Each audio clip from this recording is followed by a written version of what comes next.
목사가 되면서 가장 힘들고 어려운 시간이 있습니다. 가장 힘든 시간은 저 같은 경우에 설교를 준비하는 시간입니다. 저는 설교를 준비할 때마다 이런 상상을 해봅니다.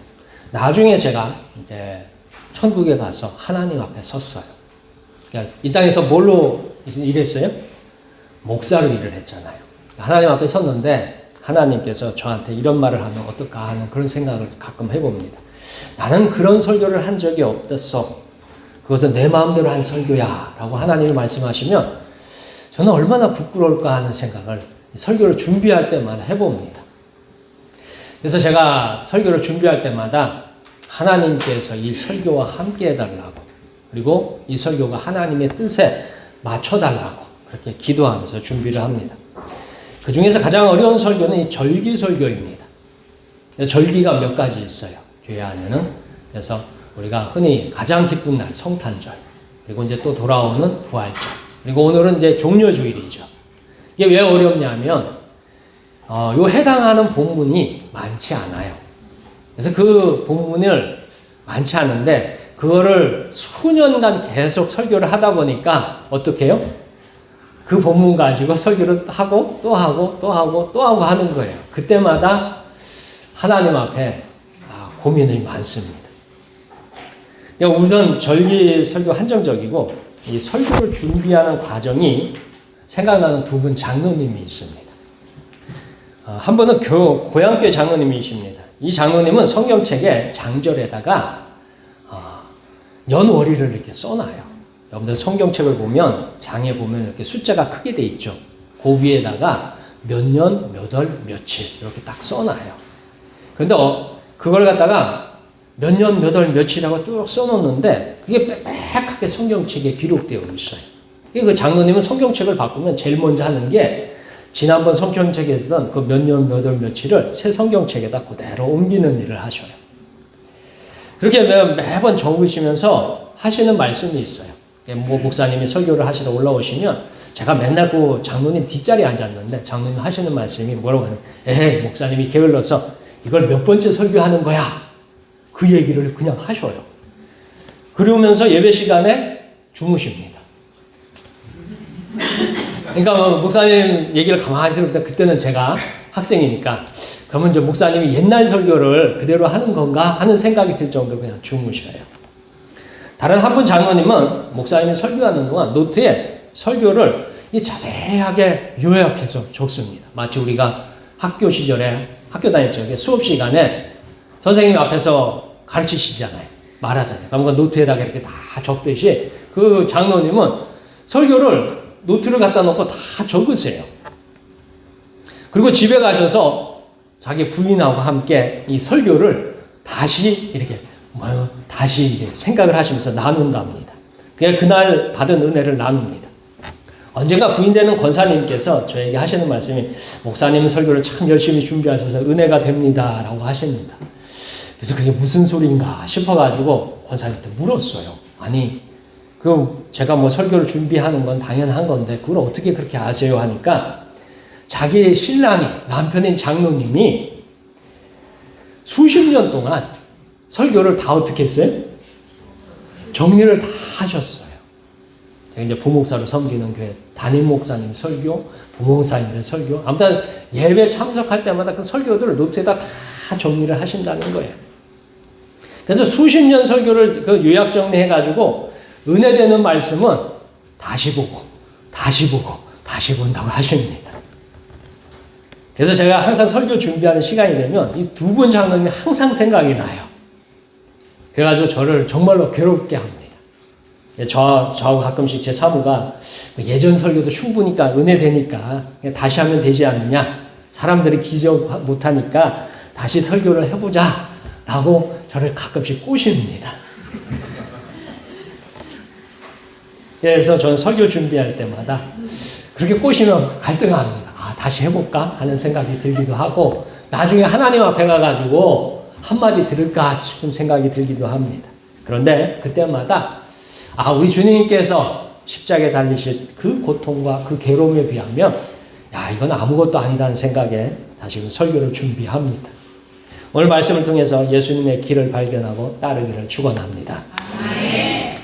예수님은 성전을 깨끗하게 하셨습니다. 실제로 예수님께서는 예배를 회복하십니다. 이스라엘 민족의 신앙의 기초를 다시 세우십니다. 이것은 굉장히 성경적이고 신앙적인 전통입니다. 우리 다 함께 12절에서부터 13절까지 말씀 읽겠습니다. 12절부터 13절까지 말씀 함께 읽겠습니다. 시작. 예수께서 성전에 들어가사 성전 안에서 매매하는 모든 사람들을 내쫓으시며 돈 바꾸는 사람들의 상과 비둘기 파는 사람들의 의자를 둘러 엎으시고 그들에게 이르시되 기록된 바 내 집은 기도하는 집이라 일컬음을 받으리라 하였거늘 너희는 강도의 소굴로 만드는도다 하시니라. 아멘. 오늘 성경 말씀 예수님의 마지막 예루살렘 방문입니다. 이후에 십자가에서 죽으십니다. 예수님 마태복음 21장 1절에서 11절까지에서 보면 많은 사람들의 환호를 받으면서 예루살렘 성에 입성합니다. 유대인 역사학자 로마서 요세푸스라는 역사학자가 로마서라는 그 로마 역사에 대한 기록이 있는데 거기 보면 유대인의 6월절에 예루살렘을 방문하는 사람들의 숫자가 270만 명 정도 된다고 합니다. 몇 명이요? 270만 명. 자, 예수님께서 베다니에서 나사로를 살리시고 예루살렘 성으로 들어가요. 그러니까 이 예루살렘 성에 와 있던 수많은 유대인들이 성문 밖에까지 예수님을 영접하러 나왔어요. 그래서 예수님한테 호산나 다윗의 자손이여 이스라엘의 왕으로 오시느니여 하면서 한마디로 찬양을 합니다. 환호를 해요. 그러니까 그 270만 명 예루살렘에 방문했는데 그 사람들이 예수님을 뭐로 환영을 하냐? 왕으로서 환영을 합니다. 백성들은 환호하면서 예수님을 기다리고 예수님을 응하고 예수님께서 무언가 이룰 것을 바라고 있습니다. 그리고 예수님은 예루살렘에 들어오십니다. 자, 270만 명이 예수님을 환영해요. 물론 다 환영한 건 아니지만 그 중에 대다수의 사람들이 예수님을 이스라엘의 왕이 되어 주십시오 라고 해서 환영을 합니다. 그리고 예수님은 예루살렘 성에 들어와요. 들어와서 방문한 곳이 어디예요? 예루살렘 성전입니다. 대다수 이스라엘 사람들은 예루살렘에 예수님이 입성하시고 이 성전 방문을 이상하게 생각합니다. 예루살렘 지배자였던 대제사장과 서기관들조차도 15절에서 보면 예수께서 하시는 이상한 일을 항의합니다. 성전에서 예수님은 성전에 와가지고 제일 첫 번째 하는 게 장사하는 사람들 내쫓으셔요. 이 당시에 이제 성전 건축을 위해서 예루살렘 성전 안에 성전 상인들이 계약을 해가지고 들어와 있어요. 그래서 예루살렘에서 이제 성전에서 제물을 드리는데 그 제물을 고향에서 양을 끌고 염소를 끌고 소를 끌고 곡식을 주고 오기는 힘드니까 예루살렘 성전에 와가지고 어떻게 해요? 성전 상인들한테 돈을 주고 사는 거예요. 그래서 그 제물을 가지고 뭐예요? 제사를 드리는 그런 일을 합니다. 그래서 예루살렘 성전에 이 성전 상인들이 많이 들어와 있고 이들을 다 쫓아내요. 그리고 뭘 하시느냐? 가르치셔요. 그러니까 성경 공부를 하십니다. 교인들을 다 불러다 놓고 성경 공부하듯이 예수님께서 성전을 찾아오는 모든 사람들에게 하나님 나라를 가르쳐요. 그러니까 사람들을 뭐라고 생각하면 야 이거 좀 이상하다라고 생각합니다. 그것은 예수님께서 예루살렘을 입성하시고 사람들은 기대했어요. 예수님을 뭘로 맞이했어요? 왕으로 맞이했잖아요. 그러니까 왕은 어디로 가야 돼요? 예, 궁궐. 왕궁으로 가야 돼요. 예루살렘 성에는 왕궁이 있습니다. 헤롯의 자손들이 거기 왕이 돼가지고. 아니면 예루살렘, 이스라엘을 지배하는 로마 총독이 거기 있었어요. 그러니까 총독부로 가야 되는데 예수님은 어디로 가셨다고요? 성전으로 가셨어요. 그러니까 사람들이 야, 예수님이 좀 이상하다라고 합니다. 많은 사람들, 그 예수님을 왕으로 영접했던 사람들이 기대한 게 있어요. 예수님이 이스라엘을 회복할 왕이라 기대합니다. 식민지 시대 강대국의 종이 된 민족을 회복하기를 원했습니다. 그래서 그들이 부르죠. 호산나 다윗의 자손이여. 다윗이 어떤 사람이에요? 그는 전쟁마다 이기는 장군이었어요. 이스라엘을 강대국으로 만든 왕이었어요. 그러니까 다윗의 자손은 뭐예요? 다윗처럼 전쟁을 해가지고 로마를 물리치고 이 이스라엘 나라, 예수님의 나라를 어떻게 해요? 강력한 나라를 만들기 원했습니다. 그렇게 기대했습니다. 그런데 예수님은 엉뚱하게도 성전으로 향했습니다. 그리고 성전에 가가지고 성경 공부를 하셔요. 이 중요한 시기에. 그렇게 하십니다. 그리고 이스라엘 사람들 이것을 이해하지 못한 예루살렘 사람은 단 이틀 만에 예수를 십자가에 못 박아라고 돌변합니다. 바로 자기들의 원하는 이스라엘 나라, 해방이 이루지 않는 예수님은 필요가 없기에 예수님을 버립니다. 그러나 예수님께서 성전을 향하시고 성전을 깨끗하게 하신 일은 매우 성경적이고 신앙적인 선택입니다. 구약 성경에 이스라엘 민족은 항상 위기에서 먼저 한 일이 있어요. 그것은 하나님께로 돌아갔습니다. 그런데 구약 성경에 보면 이스라엘 민족이 위기가 찾아와요. 그 위기 때 위기를 극복한 방법이 있고 실패한 방법이 있어요. 극복한 방법, 성공한 방법이 뭐냐? 제일 첫 번째가 하나님께로 돌아가는 것입니다. 그래서 하나님을 향한 신앙과 믿음의 회복이 먼저입니다. 그러면서 제사를 회복하고 예배를 회복합니다. 그러면서 어떻게 되느냐? 이스라엘 민족이 다시 살아났어요. 이게 성경적인 전통이고 신앙적인 전통이에요. 예를 들어서 사무엘 선지자 시대 때요. 사무엘 선지자가 이스라엘 민족을 다스리기 시작해요. 그때 사무엘 선지자가 제일 먼저 한 일이 있어요. 그건 하나님 앞에 제사를 드리는 일이었어요. 왜요? 사무엘 선지자 앞에 엘리 대제사장 때 이스라엘이 폭삭망합니다. 요즘 뭐 드라마 중에 폭삭 소가수다 뭐 이런 드라마가 있더라고요. 제목이. 폭삭망이에요. 왜냐하면 이스라엘의 성전에 있던 하나님의 궤, 법궤를 어떻게 해요? 그걸 탈취를 당해요. 빼앗겨 버려요. 전쟁 중에. 그 대제사장들이 전쟁 중에 적에게 죽습니다. 나라가 그냥 완전히 엉망이 되어버려요. 근데 그 나라를 회복하기 위해서 사무엘 선지자가 선택한 첫 번째는 뭐냐? 전쟁을 이기는 게 아니라 하나님 앞에 제사하는 거였어요. 그리고 그 제사를 마친 후에 블레셋과 다시 전쟁이 붙었을 때 하나님이 이스라엘을 승리를 주십니다. 자, 다음으로 북이스라엘 아합왕 때요. 3년 반 동안 가뭄이 들었습니다. 여러분들 가뭄이 오면은 농사 짓는 분들 굉장히 힘들어요. 올해는 가뭄 때문에 특별히 힘들었던 게 산불이 났잖아요. 가뭄이 오면은 산불이 나가지고 우리도 힘들지만 이스라엘은 그 가뭄이 3년 반 동안 됐어요. 3년 반 동안 하늘에서 비 한 방울이 안 떨어져요. 그러면 농사 지을 게 있어요, 없어요? 없어요. 온 백성들이 굶어 죽어요. 자, 그때 엘리야 선지자가 제일 먼저 한 일이 있어요. 그건 뭐냐면 이스라엘의 무너진 제단을 다시 쌓았다라고 나와요. 그리고 그 제단을 다시 쌓고 제사를 드리니까 하나님께서 그 가뭄을 해결할 비를 주셨습니다. 구약 성경 곳곳을 찾아보시면 하나님의 일꾼이 행하는 첫 번째 방법은 하나님을 향한 예배 회복입니다. 심지어 다윗 왕도 위급할 때 자기가 생명에 쫓길 때 그가 제일 먼저 했던 건 하나님 앞에 기도하고 하나님 앞에 제사하는 거였어요. 하나님 앞에 먼저 묻습니다. 내가 이 길을 가리까 말리까? 내가 오른쪽으로 갑니까? 왼쪽으로 갑니까? 심지어 그렇게까지 물어요. 그리고 나서 하나님께서 도우시고 그리고 다윗은 그 전쟁에서 승리하였습니다. 이것이 이스라엘 민족에게 주신 하나님의 방법, 성경적인 방법, 전통적인 방법입니다. 예수님은 이것을 다시 재현하셨어요. 이스라엘 온 민족이 예수님을 왕으로 맞이해요.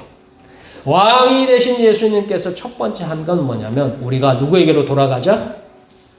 하나님께로 돌아가자. 하나님께로 돌아가자. 그러기 위해서 제일 첫 번째 한 게 성전을 깨끗하게 하시는 일입니다. 다만 이스라엘 민족에게 비극이 있습니다. 그래서 뭐 어떤 비극이 있느냐? 이스라엘 민족은 성경도 잃었어요. 신앙도 잃었어요. 예수님의 방법을 알지도 못하고 알려고도 하지 않았습니다. 왜 예수님이 성전에 가셔서 성전을 깨끗하게 하셨는지 그 이유를 아무도 모릅니다. 역시 우리도 무엇인가 문제 만나면 하나님의 도우심을 바랍니다. 그래서 하나님 앞에 문제 만날 때마다 와서 기도해요. 그래서 교회 보면 평상시에 새벽 예배 안 나오다가 어느 날 누군가 새벽 예배 나오면 목사가 걱정이에요. 왜 걱정하는 줄 아세요? 인생 겪구나. 도대체 무슨 큰일이 생겨가지고 요즘 같은 시대에 새벽 예배까지 나오나 싶어가지고 걱정합니다. 그런데 우리가 회복하려면 하나님의 방법을 따라야 돼요. 먼저 예배를 회복해야 하고 신앙과 믿음을 회복하는 순서를 지켜야 합니다. 예수님은 오늘 성경을 통해 가지고 그 이스라엘 민족의 왕으로 오시면서 하나님으로 되돌아가는, 하나님을 향해서 가는 신앙과 믿음을 회복하는 순서를 가졌습니다. 우리는 종려주일에 먼저 예배를 회복하기를 축원합니다. 자, 두 번째, 예수님은 사람을 깨끗하게 하십니다. 우리가 병들었을 때 더욱 우리를 고통스럽게 하는 일이 있어요. 그건 뭐냐면 사랑하는 가족들로부터 떨어지는 일입니다. 몇 년 전 코로나 때 코로나에 걸리면 병원에 입원을 했어요. 입원을 했는데 어떻게 했어요? 예, 격리. 좋은 말로 격리고 그냥 사실대로 말하자면 가둬놓는 거죠. 가둬놓고 만난 사람이 있어요, 없어요? 없어요. 되게 힘들어 하시더라고요. 저희 아버지도 코로나 때 코로나에 걸리셔가지고 병원에 입원을 하셨는데 격리가 되니까 아버지 마지막에 돌아가실 때도 만나지를 못하는 거예요. 그러니까 격리실에서 그렇게 돌아가셨어요. 그러니까 얼마나 고통스럽고 괴로울까 하는 생각을 해봅니다. 질병으로 고통스러운데 사랑하는 가족을 떠나는 것은 더욱 괴롭습니다. 그래서 큰 소망은 병이 낫고서 가족의 품으로 돌아가는 일입니다. 우리 다 함께 14절 말씀 읽겠습니다. 14절 말씀. 함께 읽겠습니다. 시작. 맹인과 전원자들이 성전에서 예수께 나옴에 고쳐주시니. 자, 구약 성경에서 질병에 걸린 사람은 이 건강한 사람들과 따로 머물렀습니다. 일종의 격리입니다. 이게 때로는 전염병이 건강한 사람도 병들게 합니다. 그래서 구약 성경에 보면 구약 성경의 많은 정결 절차에 보면 병든 사람들을 격리하라고 해요. 그러니까 무리해서 내어 쫓아서 일정한 지역에 머물도록 그렇게 시킵니다.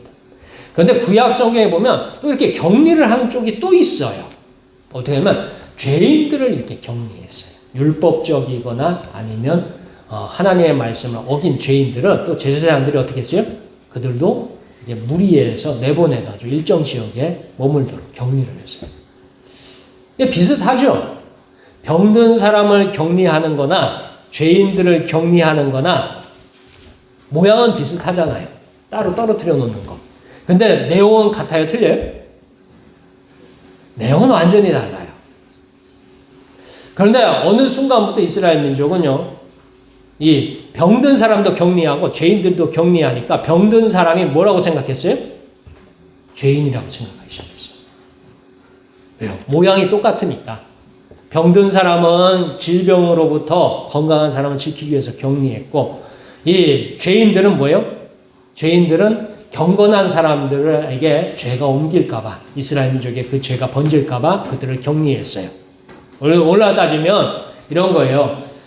코로나 걸려가지고 병원에다 가두는 거나, 죄를 지어서 어디다 가두는 거? 감옥에 가두는 거나, 똑같이 가두는 거잖아요. 그러니까 이스라엘 사람들은 뭐예요? 병든 사람이나 죄인이나 어떻게 해요? 같다고 생각했어요. 근데 오늘날 그 같아요? 틀려요? 완전히 다른 거잖아요. 근데 이스라엘 사람들은 뭐라고 생각하냐면, 둘 다 격리하는구나. 그러면 이 뭐예요? 병든 사람도 뭐라고요? 죄인이라고 취급했어요. 죄인이 되면 이제 문제가 있어요. 그건 뭐냐면 하나님의 성전을 출입하지 못합니다. 하나님의 성전은 하나님을 만나는 곳이에요. 하나님의 축복을 받는 곳이에요. 하나님의 은혜를 받는 곳이에요. 근데 거기를 출입을 못해요. 내가 병들어서, 내가 몸이 아파서, 내가 괴로워서 하나님의 성전을 찾아요. 그러면 건강한 사람에게 은혜가 필요해요? 아픈 사람에게 은혜가 필요해요? 아픈 사람에게 더 많은 은혜가 필요하고 더 많은 축복이 필요한데, 너는 죄인이야 하고서 그 앞을 막았습니다. 그래서 이 병자들이 갈 수 있는 건 성전 문 앞까지는 가요. 근데 성전 문을 넘어가지 못합니다.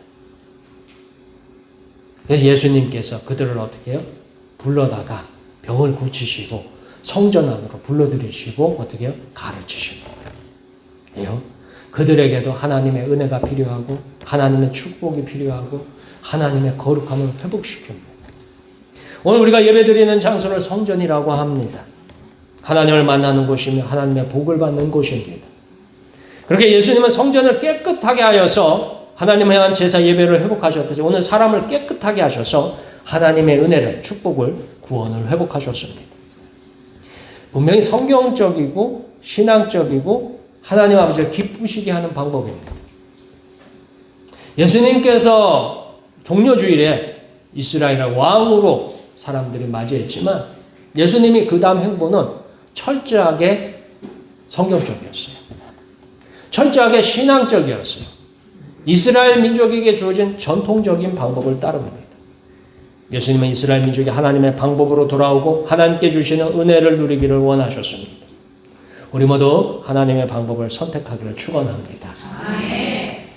자, 마지막 부분에서 예수님의 길을 보여주십니다. 우리는 이곳에서 예수님의 길을 확인합니다. 일찍이 이스라엘 민족은요, 세상에서 구별된 민족이에요. 창세기 12장에 보면 하나님께서 아브라함을 부르십니다. 너는 본토 친척 내 아버지의 집을 떠나 내가 내게 지시할 땅으로 가라. 그 본토 친척 아버지의 집은 그동안 살아왔던 모든 것들로부터 떠나라고 말해요. 그리고 뭐예요? 새로운 방법, 새로운 길로 이제 살아가는 거예요. 그 방법이 어떤 방법이에요? 하나님의 방법. 그러니까 우리가 성경이 말하는 성경적인 방법으로 살기를 원하십니다. 그래서 이것이 이스라엘 민족이에요. 바로 하나님께서 바란 구원받은 백성의 삶이 성경에 나오는 삶입니다. 이것은 오늘 우리도 동일합니다. 우리를 세상으로부터 불러내서요, 하나님의 자녀를 삼으셨고 예수를 믿게 해서 구원받게 한 이유는요, 여러분들 마음대로 살고 여러분들 마음대로 승리하고 여러분들 마음대로 세상에서 부귀영화를 누리라 이런 뜻이 아니라 이제부터는 어떻게 살자고요?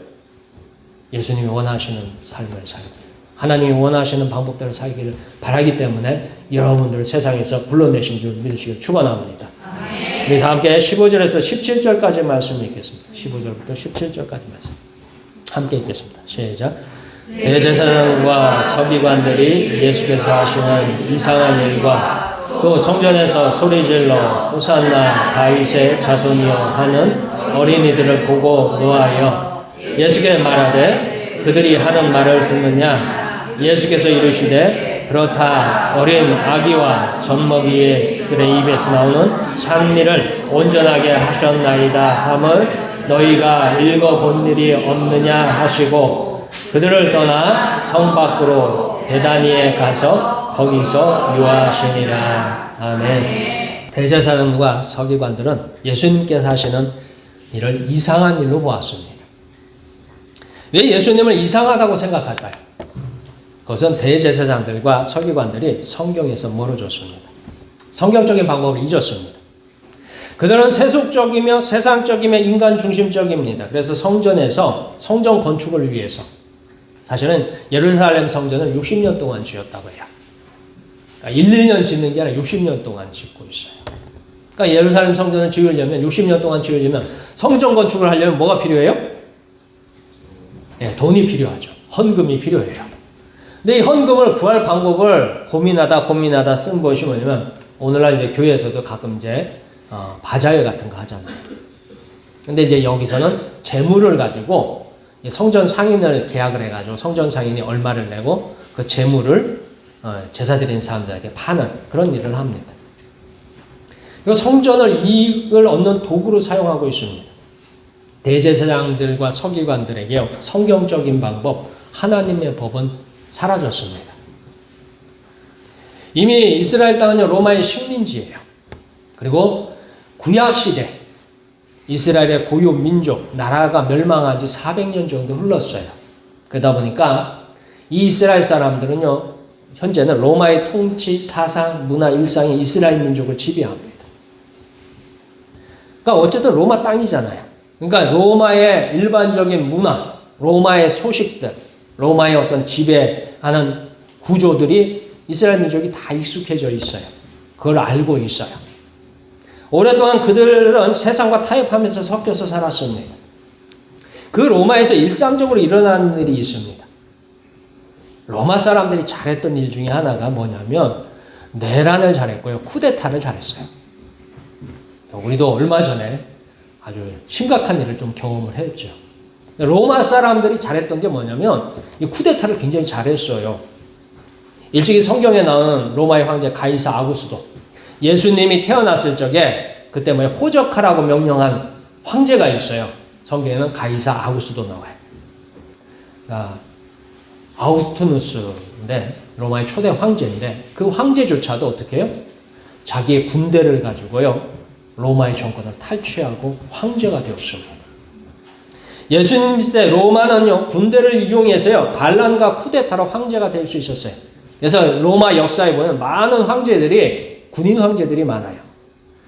자기의 군대를 거느리고 국경을 방어하다가 전대 황제가 죽었어요. 그러면 어떻게 해요? 그 군대를 거느리고 로마로 진군합니다. 그런 장군들이 여러 있어요. 그래가지고 그 장군들이 막 로마를 향해서 막 달리기를 하는 거예요. 그래서 중간에 만나면 상대편을 쳐서 무찌르고 로마에 입성을 합니다. 그럼 뭐가 돼요? 황제가 되는 거예요. 그런데 그 일이 로마에서 수시로 일어나요. 그러니까 예루살렘 사람들도 그걸 알아요, 몰라요? 알아요. 아, 이번에 로마에서 황제가 바뀌었대. 누가 황제가 됐대. 이게 다 아는 거예요. 자, 사람에게 인기가 있고요. 지지를 받고 힘과 능력이 있으면 무엇이든지 가능한 세상입니다. 그곳이 로마예요. 그 로마가 이스라엘을 지배하고 있어요. 자, 때문에 예수님도 이스라엘 민족의 열렬한 환원을 받고서 어디에 들어왔어요? 예루살렘 성에 들어왔어요. 그 예루살렘 성에 지금 몇 명이 와 있다고요? 270만 명이 모여 있어요. 그 270만 명이 예수님을 지지하고 있어요. 예수님을 왕으로. 그럼 사람들이 뭐라고 생각할까요? 아, 로마 황제도 뭐예요? 군대를 일구어서 황제가 되는데 예수님도 270만 명이 응원하면 뭐가 될 수 있어요? 왕이 될 수 있죠. 아, 요즘 세상이 그렇게 흘러가잖아요. 그런데 예수님이라고 못할 게 뭐 있어요? 유대인들이 예수님의 능력은 비교조차 불가능합니다. 구약 성경에 나오는 모든 선지자들의 기적을요, 그렇게 한번 여러분들 기록해 보세요. 모세로부터 시작해 다 기록해 놓은 그 기적들 숫자하고 예수님이 행하신 기적하면 누가 더 많은 줄 아세요? 예수님이 더 많아요. 그러니까 유대인들이 인정했어요. 아니, 구약 성경 전체를 통해 거기 나오는 하나님의 선지자들이 수많은 기적들을 행합니다. 그 기적들이 놀라운데 그 기적의 숫자보다 예수님 한 분이 행한 기적의 숫자가 더 많아요. 그건 예수님의 지혜. 예수님 굉장히 지혜로운 분이에요. 왜냐하면 여러분들이 유대인 역사들을 보면 유대인의 3대 랍비가 있어요. 유대인 역사에 보면 가장 훌륭한 3명의 천재들이 있어요. 그 3명의 천재가 희한하게도 어느 시대에 다 막 걸려있는 줄 아세요? 예수님 시대에 다 걸려있어요. 그러니까 예수님이 예루살렘을 방문할 적에 예루살렘의 랍비들, 유대인들 중에 천재들이 역사상 최고의 천재 셋이 다 이 예루살렘에 머물고 있었어요. 그래서 성경에 보면 예수님에게 유대인들이 찾아와서 얘기하잖아요. 그 가장 큰 얘기 중에 하나가 우리가 이 세금을 가이사에게 바치리이까 말리이까 이러잖아요. 그 누가 가르쳐준 질문 같아요. 그 당시에 유대인들 중에 천재라고 하는 그 랍비들이 가르쳐준 질문이에요. 너희가 예수님을 곤란하게 하고 싶어? 그럼 가서 이렇게 물어봐. 그러면서 동전을 하나 주면서 이 세금을 우리가 바치는 게, 로마에 바치는 게 옳으니까 그러니까 묻잖아요. 이거 함정 질문이에요. 함정 질문. 이게 정치가들이 잘하는 수법이죠. 예수님이 거기 뭐라고 해요? 가이사의 것은 가이사에게, 하나님의 것은 누구에게? 하나님에게. 얼마나 절묘한 답이에요. 예수님의 지혜로는 예수님을 감당할 사람이 없어요. 그럼 지식은 어떠냐? 예수님의 성경 지식은 거의 하나님이시니까 성경 지식은 누구하고도 비교가 안 돼요. 자, 예수님은 능력도 있고 인기도 있고 지혜도 있고 지식도 있어요. 그러니까 왕을 할만해요? 하지 못할 것 같아요? 할만해요. 그러니까 이스라엘 사람들이 다 나와가지고 호산나 다윗의 자손이요, 이스라엘의 왕으로 오시느니요, 이제 왕이 되소서 합니다. 그런데 예수님이 어디로 가셨어요? 네, 성전으로 가셨어. 그러니까 이상한 일이에요. 이상한 일. 우리가 알기는 상식으로는 뭐예요? 지금 당장 예루살렘 왕궁으로 가고 로마의 총독부로 가가지고 이 많은 지지자들의 힘을 얻어가지고 싹 밀어버리고 어떻게 해요? 새로운 나라, 이스라엘 나라, 예수님의 나라를 세울 것 같은데 예수님은 뭐예요? 성전으로 가십니다. 얼마나 황당할까요? 얼마나 이상하지 않습니까? 왜 이렇게 행했을까요? 사실은 전혀 이상하지 않습니다. 예수님의 행하신 일은 전혀 이상하지 않아요. 그거는 성경적이고 신앙적이고 이스라엘 민족의 전통적인 방법이었습니다. 아브라함과 그 후손은요, 이스라엘 민족은요, 삶의 첫 번째 기준이 하나님입니다.